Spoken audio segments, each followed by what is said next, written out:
The fourth element for spiritual growth. The fourth one is application and exercise of the word of God. This is very, very important. It's very, very good. Somebody says, he said, what you don't use, you lose. What you don't use, you lose. And so, what is the use of receiving all the sermon, receiving all the teachings if you don't apply? And the fact is that when you don't apply it, you don't grow in it.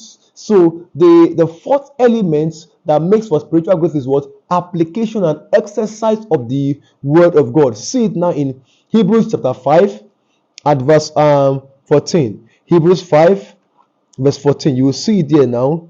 The apostle is speaking. Hebrews 5 verse 14. Application and exercise of the word of God. Look at what he said. He said, but solid food is for full grown men. I'm reading amplified now. For those whose senses, listen very well, and mental faculties are trained by practice. Are trained by practice. We grow by practice. We grow even by doing. Jesus Christ teaching his disciples, beyond just teaching them verbally, the Bible said he sent them out 2 by 2 into the cities where he himself would come. He had taught them, he had trained them. Now he gave them the avenue to put what they have learned into practice. So practice makes for spiritual growth. It's also an element for growing spiritually. But solid food is for full grown men, for those whose senses and mental faculties are trained by practice to discriminate and distinguish between what is morally good and noble and what is evil and contrary either to divine or human law. Let me look for another translation here. It was another one I saw that was very, very interesting. I think it's either Goodness Translation or the NIV. Let me see quickly now if I found it. It's very, very interesting. Let's see Good News now. Is that solid food, on the other hand, is for adults who through practice are able to distinguish between good and evil. Look at NIV now. But solid food is for the mature who by constant use. What you don't use, you lose. The knowledge you don't apply, you will lose it. He said, who by constant use have trained themselves to distinguish good from evil. So the fourth element that makes for spiritual growth is what? Application and exercise of the word of God. Let's see 1 Timothy quickly, and let's see what the apostle told his son Timothy. 1 Timothy chapter 4 verse 17. 1 Timothy chapter 4 at verse 17. Let's see what it says quickly.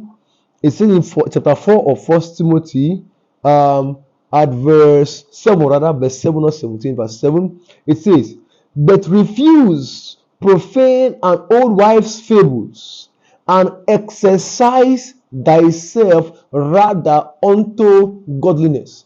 Exercise, practice, endeavor. Let's see how Amplified puts it, and this other translation, chapter 4 of 1 Timothy. Amplified says, but refuse and avoid irreverent legends, profane and impure and godless fictions, mere grandmother's tales, and silly myths, and express your disapproval of them. Train yourself toward godliness. Do you see it now? So living a godly life, living a life of quietness, living a life of love is something that we can develop, we can practice. It takes conscious and deliberate effort. You make up your mind that this is how I want to do it, and by the grace of God, He said, train yourself unto godliness. Are we saying that this Christian life is a possibility?